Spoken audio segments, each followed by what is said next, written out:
नमस्कार, जिसका न्यूज में आप सभी का स्वागत है। मैं हूं कुलभूषण उपाध्याय।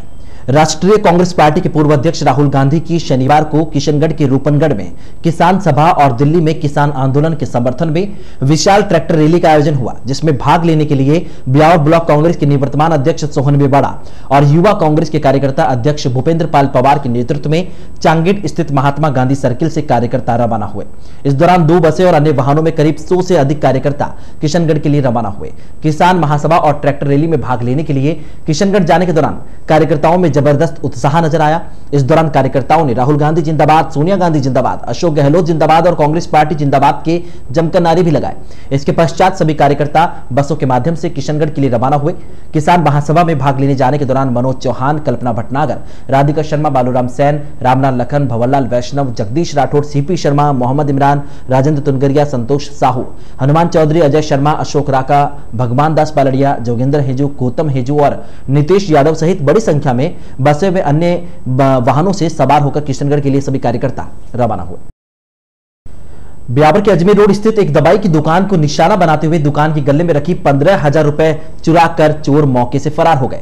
घटना की जानकारी दुकान मालिक को दुकान आने पर हुई, जिसके बाद दुकान मालिक की शिकायत पर सिटी थाना पुलिस के एएसआई सूरजमल और सुखराम ने मैं जाप्ता पुलिस मौके पर पहुंचकर मौका मुआयना किया और मामला दर्ज कर अज्ञात चोरों की तलाश में जुटी। जानकारी के मुताबिक आदर्श नगर निवासी तरुण शर्मा की अजमेर रोड पर मयूर मेडिकल की दुकान है। तरुण शुक्रवार रात को अपनी दुकान बंद कर घर चले गए। शनिवार को जब वे अपनी दुकान पर पहुंचे तो उनकी दुकान के ताले टूटे पड़े थे और दुकान का आधा शटर खुला हुआ था। यह नजारा देखकर तरुण के होश उड़ गए। तरुण ने जब दुकान के अंदर जाकर देखा तो उसके काउंटर के गले के ताले टूटे हुए थे और गले में रखी करीब 15,000 रुपए की नकदी गायब थी। घटना की जानकारी मिलते ही आसपास के लोग भी मौके पर एकत्रित हुए। शहर में हो रही लगातार चोरी की वारदात से शहरवासियों में पुलिस प्रशासन के खिलाफ रोष व्याप्त है। दुकान बना के गया मैं 9 बजे सुबह। मेरे मित्र लोगों ने मुझे बताया कि भाई आपकी दुकान में जो मॉर्निंग वॉक में आए थे उनका आपकी दुकान के ताले टूटे हुए हैं। तो आके देखा, रिपोर्ट लिखाई पुलिस में। पुलिस ने आई, जब दुकान के अंदर आए, आने के बाद देखा तो पूरा गल्ला साफ था। उसमें 10-10 की गड्डी थी, 5-6, एक 50 की गड्डी थी, 2-3 रुपये खुले थे और चिल्लर थी। सब चोरी करके ले गए। यहाँ पर न तो कोई व्यवस्था है, न कोई चेक करने वाला है, न कोई चौकीदार है। 5 दिन चोरी होती है। 1 दिन पहले हमारे पड़ोस में चोरी हुई है, 2 महीने पहले हमारे ज्वेलरी वाली में चोरी हुई है। कोई पता ही नहीं चलता। केंद्रीय परिवहन मंत्रालय द्वारा आमजन की सुविधा के लिए हाईवे के टोल नाके पर फास्टैग अनिवार्य रूप से लागू किया जा रहा है। वाहन चालकों को फास्टैग बनवाने के लिए दी गई समय सीमा अब समाप्त हो रही है। 14 फरवरी की मध्य रात्रि से टोल नाके पर वाहन चालकों के लिए फास्टैग अनिवार्य है। जिन वाहन चालकों ने परिवहन विभाग द्वारा जारी नियत समय सीमा के बावजूद फास्टैग नहीं बनवाया है, उन्हें अनिवार्य रूप से फास्टैग बनवाना होगा और अपने वाहन के विंडस्क्रीन पर फास्टैग का स्टिकर अनिवार्य रूप से लगाना होगा। बगैर फास्टैग के टोल नाके पर आने वाले वाहनों को दोगुना टोल टैक्स चुकाना पड़ सकता है। साथ ही टोल विभाग द्वारा नाके पर ही फास्टैग बनाने की सुविधा भी रखी गई है। इसलिए सभी वाहन चालकों को परेशानी से बचने के लिए अनिवार्य रूप से फास्टैग का उपयोग करना ही होगा। नगर परिषद द्वारा बाजार को बेतरतीब पार्किंग और अतिक्रमण से मुक्त करने की कवायद विगत लंबे समय से जारी है। बाजार के व्यापारियों और फल सब्जी ठेले वालों की हठधर्मिता के चलते पार्किंग व्यवस्था पूरी तरह सुधर नहीं पा रही। नगर परिषद का अतिक्रमण हटाओ दस्ता जब बाजार में आता है तो पूरा बाजार पार्किंग से मुक्त और चौड़ा नजर आता है, लेकिन जब दोपहर को नगर परिषद के लंच का समय होता है तब आमजन की लापरवाही सामने आती है और शाम तक पूरा का पूरा बाजार बेतरतीब पार्किंग और फल सब्जी ठेले वालों के जमावड़े से अटा पड़ा नजर आता है। यहां तक कि बाजार के बीच में सब्जी मंडी तक स्थायी रूप से लगने लगी है। और तो और चांगेड पर फव्वारा सर्किल के चारों ओर बैठने पर भी परिषद द्वारा मनाही की गई है और इस क्षेत्र को नो वेंडिंग जोन घोषित किया गया है, किंतु सब्जी वालों ने हर जगह को अपने बैठने का स्थान बनाकर पूरे बाजार को सब्जी मंडी बनाने का कोई कसर यहां पर नहीं छोड़ पा रहे। इसी वजह से शहर का सौंदर्य तो बिगड़ रहा है और वाहन चालकों को भी आवाजाही में परेशानी हो रही है। नगर परिषद को चाहिए कि अतिक्रमण हटाने के लिए सख्त नियम बनाए जाए और अतिक्रमण करने वालों पर भारी जुर्माना लगाया जाए ताकि शहर को उसका पुराना सौंदर्य वापस मिल सके। वहीं सब्जी वालों को उचित स्थान उपलब्ध करवाया जाए। सड़क परिवहन विभाग द्वारा इन दिनों सड़क सुरक्षा माह मनाया जा रहा है। सड़क परिवहन विभाग द्वारा इस दौरान विभिन्न कार्यक्रम आयोजित हो रहे हैं, जिसमें आमजन को यातायात नियमों के प्रति जागरूक करने की कवायद जारी है। इसके लिए परिवहन विभाग द्वारा रैली निकालकर स्टिकर पोस्टर द्वारा नियमों की जानकारी दी जा रही है। साथ ही आमजन को समझाइश करके यातायात नियमों का पालन करने के लिए जागरूक किया जा रहा है। लेकिन बावजूद इसके यातायात नियम का पालन न करने वालों के चालान भी काटे जाने का प्रावधान है। परिवहन सुरक्षा महीने के दौरान डीटीओ प्रकाश टहलियानी ने बताया कि परिवहन विभाग द्वारा अगले सप्ताह विशेष अभियान चलाया जाएगा, जिसके तहत परिवहन विभाग द्वारा वाहनों के कागजात आवश्यक रूप से चेक किए जाएंगे। इसमें वाहन चालकों के लाइसेंस, आरसी, वाहनों का इंश्योरेंस और प्रदूषण मुक्त सर्टिफिकेट आदि की जांच होगी। परिवहन विभाग द्वारा जांच के दौरान कागजातों की कमी पाए जाने पर सख्ती से चालान काटे जाएंगे। स्कूटर मोटरसाइकिल्स के करेंगे। इनमें क्या है कि बहुत ज़्यादा एक तो धुआं दे रही हैं गाड़ियाँ, पुरानी गाड़ियाँ, इनको हटाने का क्रम है। मिनिस्ट्री से भी आ गया है कि 15 साल से पुरानी गाड़ियाँ कॉमर्शियल और 20 साल से पुरानी गाड़ियाँ जो है उनका आरसी रिन्यूअल नहीं होगा। वो एक आध दिन में नोटिफिकेशन आने वाला है, तो हम बिल्कुल कार्रवाई करेंगे। तो मैं लोगों का आग्रह करूँगा कि जिसकी आरसी रिन्यूअल नहीं हो आरसी रिन्यूअल करा लें, अन्यथा जो है उसके बाद गाड़ी सीज होगी तो गाड़ी तभी मिलेगी जब तक वो इंश्योरेंस और आरसी रिन्यूअल के पेपर नहीं लगाएगा। तो वो खर्चा करीब आप 5, 7, 10 हज़ार रुपये हो जाएगा। हर आदमी भर नहीं सकता, जुर्माना भी होगा उसमें। तो इससे अच्छा है कि आप इससे पहले जो है लोग ऑफिस में संपर्क करें और अपना आरसी रिन्यूअल कराएं। जो होने लायक होंगी उन गाड़ियां करेंगे, जिनकी कंडीशन खराब है उनकी हम आरसी रिन्यूअल नहीं कर पाएंगे। ब्यावर रोडवेज आगार द्वारा 2 बसों का संचालन दोबारा शुरू किया गया है। ब्यावर रोडवेज प्रबंधन ने ब्यावर से निम्बाहेड़ा और ब्यावर से भीलवाड़ा के लिए चलने वाली बस सेवा को पुनः बहाल किया है, जो कि लंबे समय से बंद थी। यात्रियों की मांग पर यात्रियों की सुविधा के लिए रोडवेज प्रबंधन ने इन बसों को अब वाया मसूदा की बजाय वाया रामगढ़ चलाने का निर्णय लिया है। रोडवेज प्रबंधन ने रोडवेज स्टाफ की कमी और कम यात्री भार को देखते हुए बसों के संचालन को वाया मसूदा के बजाय रामगढ़ से होकर गंतव्य स्थान तक पहुंचाने के निर्देश दिए हैं। शहर में इन दिनों चोरियों का सिलसिला थमने का नाम नहीं ले रहा। आम आदमी में सूने मकान को लेकर इस प्रकार दहशत हो गई है कि वे शादी समारोह में जाने से भी कतराने लगे हैं। अगर बीते महीनों की बात करें तो चोरों ने शहर की बाहरी कॉलोनियों में बहुत से सूने मकानों को निशाना बनाकर लाखों की नकदी और जेवरात पार कर लिए और अभी तक किसी बड़ी चोरी का खुलासा नहीं हो पाया है। आमजन में विश्वास और अपराधियों में भय का नारा देने वाली पुलिस भी सुस्त नजर आने लगी है। यही वजह है कि शहर में लगातार चोरियां बढ़ती जा रही है और शहरवासियों में आक्रोश पनपने लगा है। आमजन की भावना और चोरियों के बढ़ते दबाव के कारण शहर पुलिस ने लगातार हो रही चोरियों पर लगाम लगाने के लिए कवायद शुरू कर दी है। इसके लिए सिटी थाना पुलिस ने एएसआई सूरजमल चौधरी और एएसआई सुखराम के नेतृत्व में एक टीम गठित की और शहर के बाहरी इलाकों में झुग्गी झोपड़ियों और डेरे में बसने वालों की तलाशी और पूछताछ अभियान शुरू कर दिया है। इसके तहत शनिवार को अजमेर रोड स्थित झुग्गी झोपड़ियों में पूछताछ की गई और संदिग्ध व्यक्तियों की पहचान करने की कोशिश की गई। आमजन को विश्वास है कि अगर सिटी थाना पुलिस पूरी मुस्तैदी से अपना काम करे और शहर की बाहरी कॉलोनियों में रात्रि गश्त बढ़ाई जाए तो लगातार होने वाली चोरियों पर विराम लगाया जा सकता है और आमजन को चैन की नींद भी मुहैया हो सकती है। हिंदू धर्म में नवरात्रि का विशेष महत्व माना जाता है। आमतौर पर सामान्य जन को यही ज्ञात है कि साल में 2 बार ही नवरात्र आते हैं, चैत्र नवरात्र और शारदीय नवरात्र। लेकिन 3 गुप्त नवरात्रि भी आते हैं। इनमें माघ मास की गुप्त नवरात्रि, पौष मास की नवरात्रि और आषाढ़ माह की नवरात्रि। प्रत्यक्ष और गुप्त नवरात्रि में यह अंतर होता है कि प्रत्यक्ष नवरात्रि जो कि चैत्र माह में आते हैं और शारदीय नवरात्र होते हैं, उनमें गृहस्थ और सांसारिक जीवन वाले लोग माता के 9 रूपों की पूजा करते हैं और गुप्त नवरात्रि में साधु, सन्यासी, साधक, तांत्रिक मां दुर्गा की 10 महाविद्याओं की आराधना करते हैं और सिद्ध शक्तियां अर्जित करते हैं। इस माह की 12 फरवरी से यानी कि माघ महीने की शुक्ल पक्ष की प्रतिपदा तिथि से गुप्त नवरात्रि की शुरुआत हुई है और इसी के तहत शहर के माता मंदिरों में भी विशेष पूजा अर्चना का दौर जारी है। इन नवरात्रों के दौरान 16 फरवरी को बसंत पंचमी का उत्सव मनाया जाएगा। 20 फरवरी को माता की अष्टमी का पूजन होगा। दोपहर 3:30 पर सूचना मिली कि इंडियन ऑयल की सेदरिया के समीप लाइन लीकेज हो गई। रिपेयरिंग के दौरान मौके पर आग लग गई। सूचना मिलते ही इंडियन ऑयल के अधिकारियों सहित विभिन्न विभागों के अधिकारी और दमकल वाहन मौके पर पहुंचे और स्थिति को नियंत्रण में किया। इसके बाद मॉकड्रिल की सूचना दी गई, जिसके बाद सभी ने राहत की सांस ली। जानकारी के अनुसार इंडियन ऑयल सेंदड़ा की ओर से सेदरिया के समीप KSPCL 18 इंच पाइपलाइन में IOCL सेंदड़ा और म्यूचुअल एंड पार्टनर्स HPCL और गैल के साथ संयुक्त रूप से स्तर तरते की ऑफसाइट मॉकड्रिल का आयोजन किया गया, जिसमें बताया गया कि कैसे आपात स्थिति में कम समय में काबू पाया जा सके। मॉकड्रिल प्रदर्शन के दौरान पाइपलाइन से तेल रिसाव, फैले हुए तेल को इकट्ठा करना, पाइपलाइन को दुरुस्त करने का काम और पाइपलाइन में आग लगने पर आग पर कैसे काबू पाया जाए, इस प्रकार की ड्रिल की गई। इस दौरान बताया गया कि लीकेज की सूचना मिली, जिस पर तुरंत विभागीय अधिकारी और कर्मचारी में संसाधनों के मौके पर पहुंचे, लेकिन लाइन को दुरुस्त करने के दौरान लाइन में आग लग गई, जिसकी सूचना मिलते ही ब्यावर नगर परिषद दमकल और श्री सीमेंट की दमकल वाहन सहित राजकीय अमृतकौर चिकित्सालय की मेडिकल टीम कम समय में मौके पर पहुंच गए। मॉकड्रिल प्रदर्शन के बाद सभी प्रतिभागी द्वारा स्थानीय जिला प्रशासन के समक्ष अपने अपने द्वारा किए गए कार्य का विवरण दिया गया और साथ ही स्थानीय प्रशासन द्वारा इस काम को और अधिक सुगमता और त्वरित गति से कैसे किया जाए, इस पर अपने सुझाव व्यक्त किए गए। आयोजन के दौरान कंपनी के अधिकारियों ने बताया कि Indian oil corporation limited pipeline की पेट्रोलियम पाइपलाइन समूचे भारत में बिछी है, जिसका उपयोग कच्चे तेल और पेट्रोलियम उत्पाद की आवश्यकता अनुसार एक स्थान से दूसरे स्थान पर प्रवाह के लिए किया जाता है। आपको बता दें कि राजस्थान के जोधपुर, पाली, अजमेर, चित्तौड़गढ़ जिले में करीब 1430 किलोमीटर लंबी पाइपलाइन है। भारत सरकार के पेट्रोलियम और प्राकृतिक गैस नियामक board emergency response and designer management plan के अनुसार प्रत्येक जिले में पेट्रोलियम इंस्टॉलेशन न्यूनतम एक संख्या के आधार पर ऑफ राइट मॉक ड्रिल का आयोजन किया जाता है, जिसमें आपातकाल को लेकर आवश्यक तैयारी की जाती है।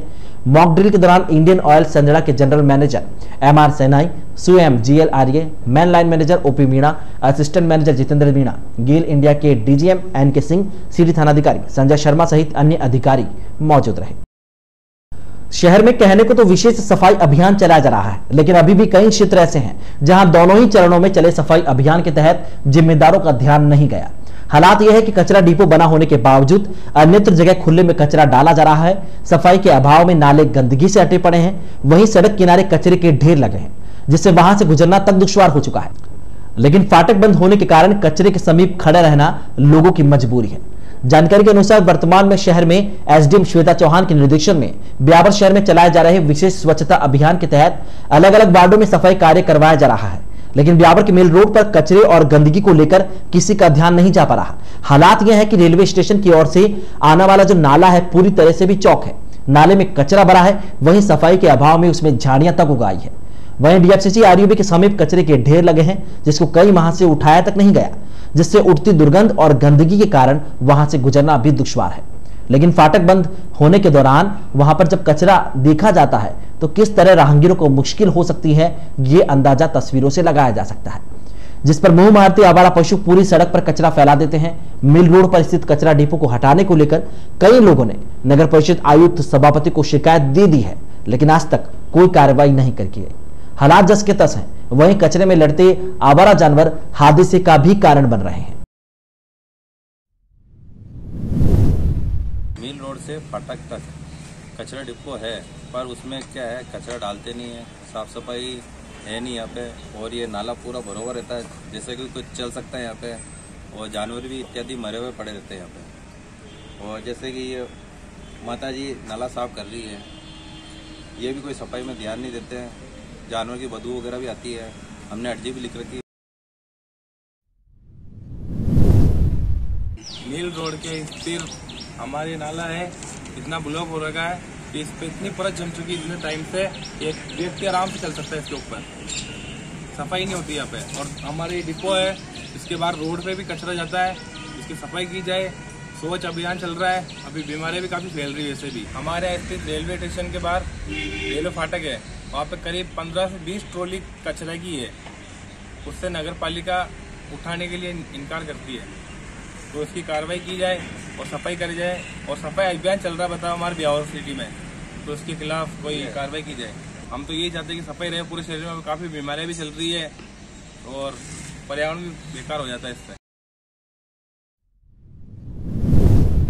रेलवे महाप्रबंधक के आगामी मार्च माह में होने वाले निरीक्षण को लेकर तैयारियां जोरों पर है। ब्यावर रेलवे स्टेशन सहित उससे जुड़ते क्षेत्र का जीर्णोद्धार सहित अन्य कार्य करवाए जा रहे हैं, जिससे कि निरीक्षण के दौरान ब्यावर स्टेशन अपना बेहतर परफॉर्मेंस रख सके। तैयारियों को अंतिम रूप दिया जा रहा है। जानकारी के अनुसार आगामी मार्च माह में रेलवे जीएम का वार्षिक निरीक्षण प्रस्तावित है, जिसके तहत वह ब्यावर स्टेशन का निरीक्षण करेंगे। वार्षिक निरीक्षण के मद्देनजर ब्यावर स्टेशन पर तैयारियां की जा रही है। निरीक्षण के लिए जहां स्टेशन पर मौजूद यात्री जो सुविधाएं हैं उनको पुनः सुचारू किया जा रहा है, वहीं रंग रोशन आदि का कार्य भी हो रहा है। इसके साथ ही स्टेशन के बाहरी परिसर में भी जीर्णोद्धार और रंग रोशन चल रहा है। गत दिनों डीएफसीसी के कारण हुई टूट-फूट और उड़ती धूल मिट्टी के कारण स्टेशन की सुंदरता कम हो गई थी। अब रेलवे की ओर से बाहरी परिसर में भी दीवारों पर ग्रेनाइट लगवाया जा रहा है, साथ ही ऊपरी भवन पर भी रंग रोशन है। इसके अलावा रेलवे लाइनों के दोनों ओर विशेष साफ सफाई करवाई जा रही है। स्टेशन के समीप ही स्थित LC 26 के समीप भी अनाधिकृत प्रवेश को रोकने के लिए एंगल भी लगवाई जा रही है। वहीं रोड पर रेलवे से संबंधित संकेतांक भी लगाए जा रहे हैं। गत दिनों रेलवे के DRM नवीन कुमार ने भी तैयारियों का निरीक्षण कर आवश्यक निर्देश दिए थे, जिसको लेकर व्यवस्थाओं में उनके निर्देशानुसार तैयारियां हो रही है। ज्ञात रहे कि पिछले साल भी निरीक्षण को लेकर तैयारियां की गई थी, लेकिन GM बिना रुके ही आगे की ओर निकल गए थे।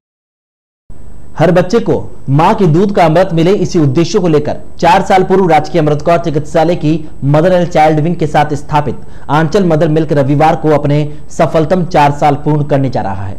इन 4 सालों के अंतराल में बैंक ने अपनी बेहतर सेवाएं देते दानदाता धात्री महिलाओं के सहयोग से किसी भी कारणवश मां के अमृत रूपी दूध से वंचित सैकड़ों मासूम बच्चों को दूध उपलब्ध करवाने में सफलता हासिल की है, जो अपने आप में अनुकरणीय कार्य है।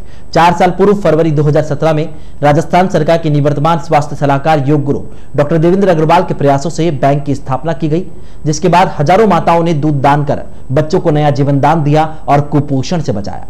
AKH के शिशु रोग विशेषज्ञ डॉक्टर MS चांदावत और बैंक प्रभारी नितिशा भाटी की देखरेख में बैंक के माध्यम से हजारों धात्री महिलाओं ने दूध दान कर या यूं कहें कि अपने नवजात की भूख को दान कर दूसरों के नवजात की जान बचाई है। बैंक में स्थापना के बाद दानदाता धात्री माताओं के माध्यम से बैंक में 6135 धात्री महिलाओं ने रजिस्ट्रेशन करवाकर 12,725 बार दूध का दान किया, जिसमें 8,83,280 ml से अधिक दूध प्राप्त हुआ, जिसमें 30-30 मिलीलीटर दूध के 28,622 यूनिट तैयार किए गए।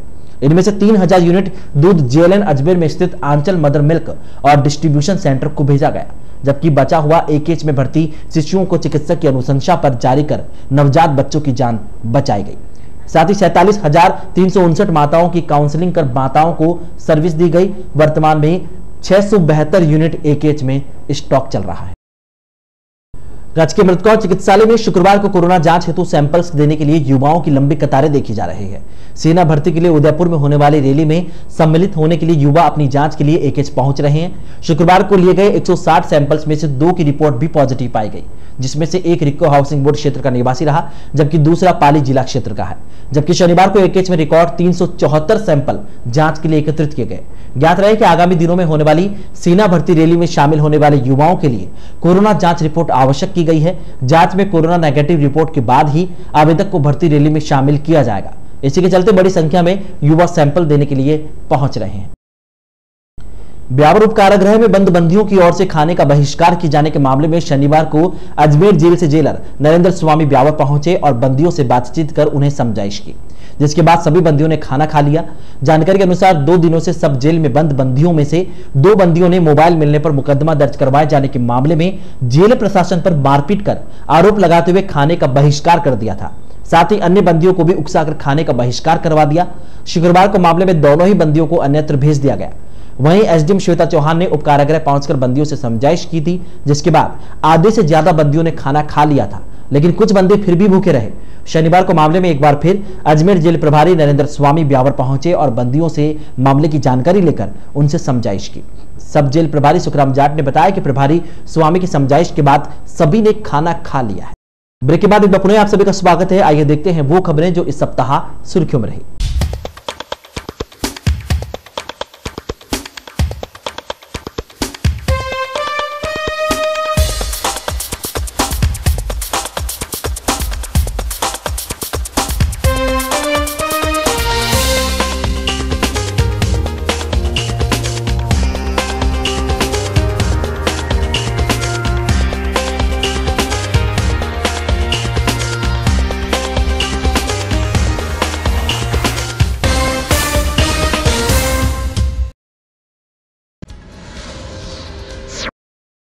नगर परिषद में करीब 1 वर्ष बाद साधारण सभा की बैठक का आयोजन किया गया। बैठक में बजट सहित शहर विकास के 55 प्रस्ताव रखे गए। नगर परिषद सभापति आयुक्त विधायक की सदारत में आयोजित हुई साधारण सभा में शांतिपूर्ण तरीके से प्रस्तावों पर चर्चा की गई। इस दौरान कांग्रेस तथा भाजपा के पार्षदों ने कई प्रस्तावों पर अपनी आपत्तियां जताई और संशोधन के प्रस्ताव रखे, जिन्हें सभापति नरेश कनौजिया ने स्वीकार करते हुए सभी पार्षदों को संतुष्ट किया। देश भर में कोरोना संक्रमण के कारण घोषित लॉकडाउन के कारण प्रदेश भर में स्कूल बंद रहे। इस दौरान राज्य सरकार की ओर से स्कूलें खोलने संबंधी जारी की गई गाइडलाइन के बाद प्रदेश के स्कूलों में पहले कक्षा 9 से 12वीं तक के बच्चों के लिए प्रवेश शुरू किया गया। इसके बाद करीब 10 माह बाद सरकार की ओर से जारी दिशा निर्देशों के बाद सोमवार से प्रदेश भर के सरकारी तथा निजी स्कूलों में कक्षा 6 से 8वीं तक के बच्चे भी स्कूल पहुंचे। अभिभावकों की अनुमति के पश्चात स्कूल पहुंचे विद्यार्थियों का स्कूल प्रबंधन की ओर से स्वागत किया गया। सिटी थाना पुलिस को मुखबिर से मिली इत्तला पर चौहान कॉलोनी स्थित एक मकान पर दबिश देकर क्रिकेट पर सट्टा लगाने वाले एक आरोपी को गिरफ्तार कर लिया। पुलिस ने मौके से लैपटॉप, टीवी, 5 मोबाइल रिमोट समेत अन्य कई उपकरण भी जब्त किए। पुलिस को लैपटॉप में 12,56,000 रुपए का हिसाब मिला। पुलिस टीम ने प्रोबेशनर RPS मनीष शर्मा के नेतृत्व में कार्रवाई की। राजस्थान असंगठित मजदूर यूनियन, मजदूर किसान शक्ति संगठन व सूचना एवं रोजगार अधिकार अभियान राजस्थान की ओर से मंगलवार को नरेगा दिवस मनाया गया। चांगेर भीतर स्वामी कुमारानंद सर्किल पर आयोजित कार्यक्रम के दौरान बड़ी संख्या में ग्रामीण क्षेत्र के महिला तथा पुरुष मजदूरों ने भाग लिया। कार्यक्रम के दौरान एक रैली निकाली गई जो पाली बाजार से होते हुए उपखंड कार्यालय पहुंची, जहां मजदूरों ने अपनी विभिन्न मांगों को लेकर देश के PM तथा प्रदेश के CM के नाम में ज्ञापन दिया और विभिन्न मांगों पर उचित कार्यवाही करने की मांग की। पिपलाद स्थित सरदार वल्लभ औद्योगिक क्षेत्र स्थित कामाक्षी मिनरल्स के यहाँ विद्युत विभाग की टीम ने विद्युत मीटर से छेड़छाड़ कर रीडिंग को बाधित करते हुए विद्युत चोरी का मामला पकड़ा गया। विद्युत मीटर की प्रयोगशाला में करवाई गई जांच में साबित होने के बाद विद्युत विभाग ने नियमानुसार उपभोक्ता पर 75 लाख रुपए का विद्युत चोरी का जुर्माना लगाते हुए भुगतान हेतु उपभोक्ता को भेजा। साथ ही विभाग की ओर से उपभोक्ता के खिलाफ विद्युत चोरी का मामला दर्ज करवाने की कार्यवाही भी विभाग की ओर से की जा रही है। ब्यावर ब्लॉक कांग्रेस कमेटी एवं ब्यावर शहर जिला कांग्रेस सेवा दल के तत्वावधान में बुधवार को किसान नेता स्वर्गीय राजेश पायलट की 76वीं जयंती मनाई गई। इस मौके पर शहर के सिंधा रोड इस बालाजी टावर में कार्यक्रम का आयोजन किया गया। कार्यक्रम के दौरान उपस्थित कांग्रेसजनों ने किसानों के मसीहा तथा किसान हितों के लिए अपना जीवन समर्पित करने वाले स्वर्गीय पायलट के छायाचित्र के समक्ष माल्यार्पण करते हुए उन्हें श्रद्धा सुमन अर्पित किए। इस सप्ताह मुस्लिम समाज ब्यावर की ओर से वर्तमान में अमेरिका बाड़े तथा मेवाड़ी गेट बाहर स्थित कब्रिस्तान का जीर्णोद्धार करवाया जा रहा है। इस दौरान कब्रिस्तान में उगे कांटेदार पेड़ों को काटा जा रहा है। कब्रिस्तान में की जा रही साफ सफाई के दौरान काटे जा रहे कांटेदार पेड़ों की लकड़ियों को समाज के लोगों ने बेचने के बजाय हिंदू सेवा मंडल के मुक्तिधाम में भेजने का निर्णय लिया। मुस्लिम समाज की ओर से लिए गए इस निर्णय के बाद करीब 10 ट्रैक्टर लकड़ियां मुक्तिधाम को भेजे की गई। मुस्लिम समाज की ओर से की गई इस पहल का शहरवासियों ने स्वागत किया गया। अखिल राजस्थान लैबोरेटरी टेक्नीशियन संघ के आह्वान पर गुरुवार को ब्यावर कार्यकारिणी सदस्यों ने भी अपनी विभिन्न मांगों को लेकर सांकेतिक विरोध प्रदर्शन किया। इस दौरान संघ पदाधिकारी तथा सदस्यों ने काली पट्टी बांधकर विरोध प्रकट करते हुए कहा कि समर्पण भाव के साथ काम करने के बाद भी सरकार हमारी ओर ध्यान नहीं दे रही है, जिसके कारण संघ में आक्रोश व्याप्त है। सरकार को चाहिए कि हमारी मांगों पर सहानुभूतिपूर्वक विचार करते हुए उन्हें पूरी करे। भारतीय जनता पार्टी महाआशापुरा मंडल के पदाधिकारियों ने अजमेर देहात जिलाध्यक्ष देवीशंकर बुद्रा के मुख्य आतिथ्य में व मंडल अध्यक्ष रामोता लाटा के नेतृत्व में जनसंघ के सह संस्थापक विकास मानववाद के प्रणेता पंडित दीनदयाल उपाध्याय की 53वीं पुण्यतिथि विभिन्न वार्डों में बूथ स्तर पर समर्पण दिवस के रूप में मनाई। इस दौरान देहात जिलाध्यक्ष बुद्रा ने पंडित उपाध्याय के चित्र के समक्ष दीप प्रज्वलित कर बूथ स्तरीय कार्यक्रम का आयोजन किया गया। कार्यक्रम के दौरान पदाधिकारियों ने वार्ड 7 के बूथ 66, 66, वार्ड 9 के बूथ 70, 71 व वार्ड 36 के बूथ 104, 105 पर जाकर समर्पण दिवस मनाया।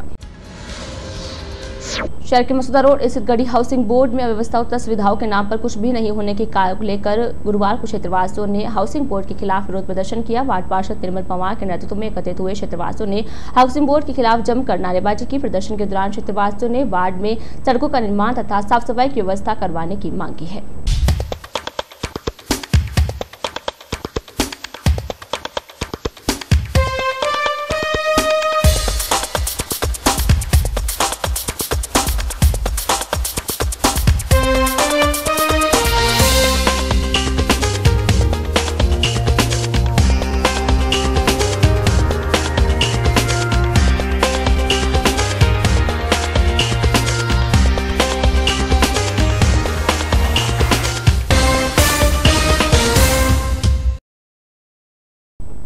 तो ये था साप्ताहिक टॉप 10 न्यूज बुलेटिन और इसी के साथ आज के बुलेटिन में फिलहाल इतना ही। पूरी टीम के साथ दीजिए इजाजत, फिर मिलेंगे। नमस्कार।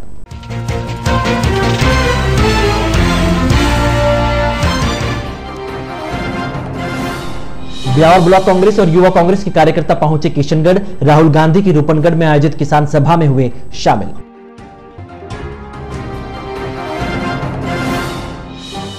पाली बाजार को नहीं मिल रही अतिक्रमण से मुक्ति, नगर परिषद का अतिक्रमण हटाओ अभियान हो रहा बेअसर।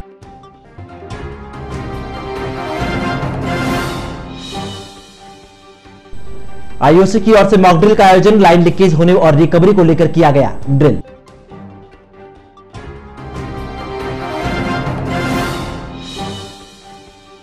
शहर में हो रही चोरियों पर लगाम लगाने के लिए सिटी थाना पुलिस हुए मुस्तैद, टीम गठित कर झुग्गी झोपड़ियों में शुरू किया तलाशी अभियान।